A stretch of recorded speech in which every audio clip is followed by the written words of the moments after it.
Welcome guys, कैसे हैं?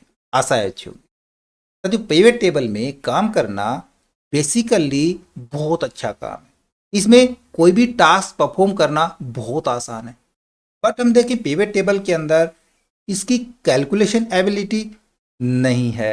इसके अंदर हम मल्टीपल टेबल्स में काम करना चाहें नहीं कर पाते हैं। बट हमको ज़रूरत है काम करने की एडवांस फॉर्मूला के ऊपर, मल्टीपल टेबल्स के ऊपर और बहुत बड़े डेटा के ऊपर, थाउजेंड्स ऑफ रो के ऊपर काम करने की ज़रूरत है। और उस डेटा के ऊपर हमने उस डेटा को एनालाइज कराना है, उस डेटा को समराइज कराना है, रिपोर्ट तैयार करानी है। तो ये सारा काम हम सिंपल पीवी टेबल से नहीं कर सकते। उसके लिए एक और टूल है पावर पिवट का। ये अलाउ करता है एडवांस फंक्शंस को बिना किसी लिमिटेशन के।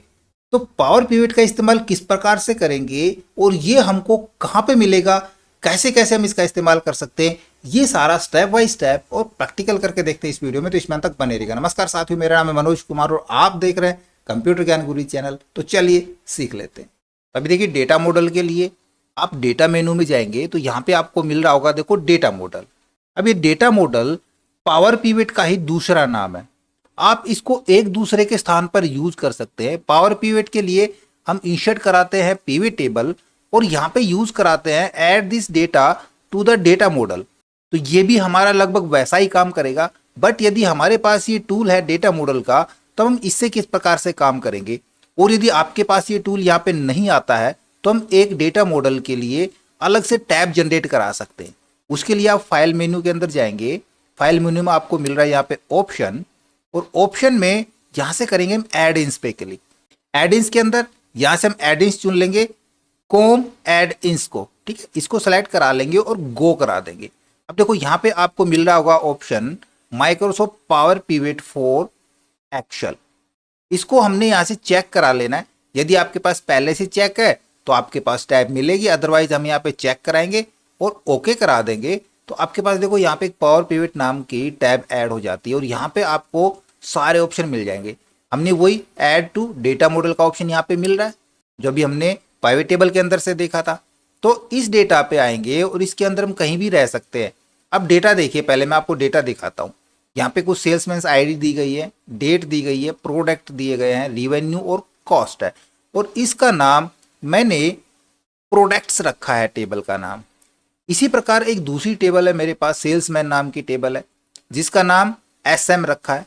अब हमने देखना है सेल्समैन वाइज जिस भी सेल्समैन की टोटल कितनी रिवेन्यू है या टोटल कितनी कॉस्ट है। तो यहाँ पे प्रोडक्ट्स के अंदर देखोगे हमारे पास रिवेन्यू और कॉस्ट यहाँ पे है, जबकि सेल्समैन नेम या सेल्समैन आईडी यहाँ पे है तो इधर भी, बट यहाँ पे वो डुप्लीकेट हो सकती है क्योंकि एक सेल्समैन दो चीजें सेल्स कर सकता है। यहाँ पे सभी के अलग अलग आइटम्स है। जरूरी नहीं है एक सेल्समैन सिर्फ मॉनिटर सेल करे, हो सकता है ये मॉनिटर भी सेल कर रहा है और भाई ये कारपेट भी सेल्स करा रहा है, माइक्रोफोन भी सेल करा रहा है। तो एक सेल्समैन मल्टीपल आइटम सेल कर सकता है। तो अब हमने उसकी टोटल रिवेन्यू निकालनी है, जबकि डेटा हमारे पास दो अलग अलग जगह पे है। तो उसके लिए हम किसी भी एक डेटा पे कहीं भी रहेंगे, किसी भी सेल के ऊपर पावर पिवट वाले ऑप्शन पे जाएंगे, करेंगे ऐड टू डेटा मॉडल पे क्लिक करा देंगे तो ये पूरा डेटा हमारा डेटा मॉडल में यहाँ पे ऐड हो जाएगा। देखो यहाँ पे एक टैब हमारे पास बन गई जिसके अंदर लिखा हुआ है प्रोडक्ट्स नाम। सिमिलरली फिर से हम एक्सेल पे चले जाएंगे और यहाँ से सेल्समैन वाली टैब को हम इसको सेलेक्ट कराएंगे और इसको भी करा देंगे ऐड टू डेटा मॉडल पे। तो हमारे पास दोनों सीट्स यहाँ पे आ जाएंगी। हम इसको फुल स्क्रीन करा लेते हैं यहाँ पे। अब डेटा मॉडल में क्या है कि हमने दो या दो से ज़्यादा टेबल्स का कनेक्शन बनाना होता है। तो हम इसका सबसे पहले कनेक्शन क्रिएट करेंगे। उसके लिए चले जाएंगे इसके डायग्राम व्यू के अंदर और डायग्राम व्यू के अंदर देखो आपको दोनों यहाँ पे टेबल मिलेंगी।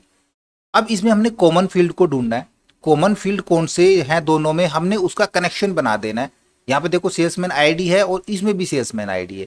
तो हम इसका कनेक्शन हम इससे क्रिएट कर देंगे, इस वाली से, और छोड़ देंगे। तो आप देखोगे यहाँ पे इस टेबल का कनेक्शन इसकी एक फील्ड के साथ हो गया। अब ध्यान रहे, हम एक टेबल का दूसरी टेबल से जब कनेक्शन करते हैं तब हम एक ही फील्ड का कनेक्शन करेंगे। हालांकि यदि दो फील्ड मैच करती हैं तो जरूरी नहीं हम दोनों का नहीं करेंगे, हम सिर्फ एक फील्ड को ही मैच कराएंगे। और तीसरी टेबल भी यदि है तो उसका कनेक्शन हमारा इस टेबल से है या उस टेबल से, वो कनेक्शन हम तीसरी टेबल से मैच करा देंगे। तो फिर से मैं रिपीट करा दूं कि किन्हीं भी दो टेबल का कनेक्शन सिर्फ हम एक फील्ड को ही कॉमन रखेंगे, ना कि मल्टीपल फील्ड्स को, राइट।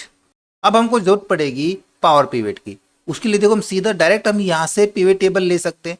आपने पिवट टेबल लेनी है, पिवट चार्ट लेना है, किस प्रकार के बहुत सारे ऑप्शन आपको यहाँ पे मिल जाएंगे। या फिर हम सीधा अपनी एक्सेल के ऊपर चलते हैं। इसको मैं यहाँ से एक तरफ करता हूँ, एक्सेल के अंदर आएंगे, यहाँ पे इंसर्ट में जाएंगे और पिवट टेबल के अंदर हमने इसमें डायरेक्ट ये पिवट टेबल नहीं लेनी है, हमने लेनी है फ्रॉम डेटा मॉडल से। इस पे क्लिक करा लेंगे और एक नई वर्कशीट के अंदर ओके करा देते हैं। तो हमारे पास पिवट टेबल यहाँ पे इंसर्ट हो चुकी है और ये इसकी जो फील्ड है वो हमारे पास यहाँ पे नजर आ रही है।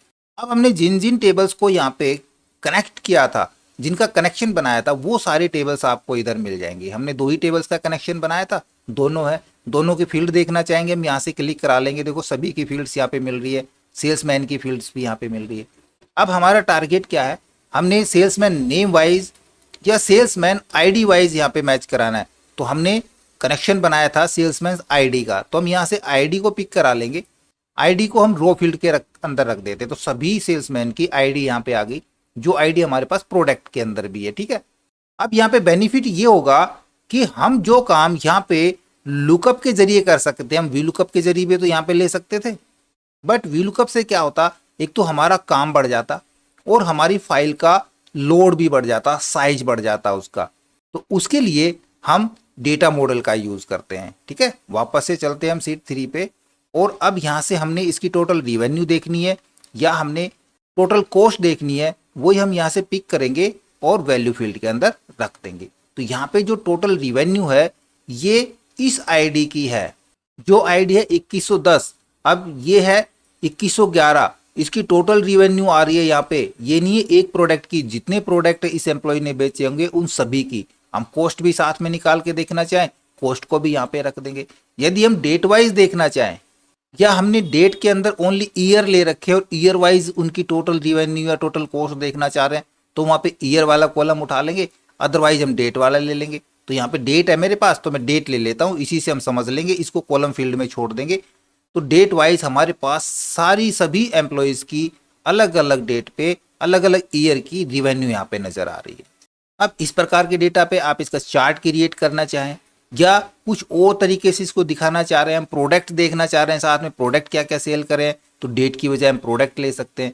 तो प्रत्येक एम्प्लॉय की प्रोडक्ट वाइज टोटल रिवेन्यू यहाँ पे दिखा देगा। उसके लिए हम डेट को अनचेक करा देते हैं। डेट के अंदर हमारे पास तीनों चीज़ें थी, हम सारी चीज़ें यहाँ से रिमूव करा देंगे। ये सारी फील्ड्स हम यहाँ से रिमूव करा देते हैं, ईयर की भी, मंथ की भी और कंप्लीट यहाँ से रिमूव करा देंगे।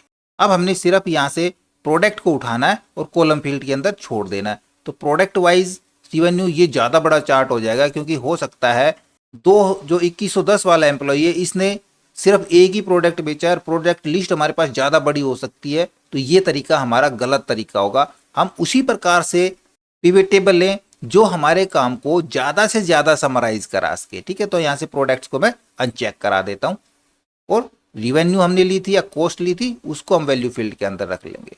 तो यदि हमने पावर पिवट का यूज़ करना है तो हम पिवट टेबल के अंदर add data to this data model की बजाय हम डेटा के अंदर से और डेटा मॉडल का भी यूज करा सकते हैं।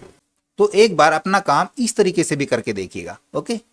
उम्मीद करूंगा वीडियो आपको जरूर अच्छा लगा होगा। इसी प्रकार अच्छी अच्छी वीडियो देखते रहने के लिए लगातार हमारे साथ बने रहे। हमारे वीडियोज को ज़्यादा से ज़्यादा हम दोस्तों में शेयर करें, में लाइक करें और यदि नया हमारे चैनल पे तो हम सब्सक्राइब जरूर कर लें।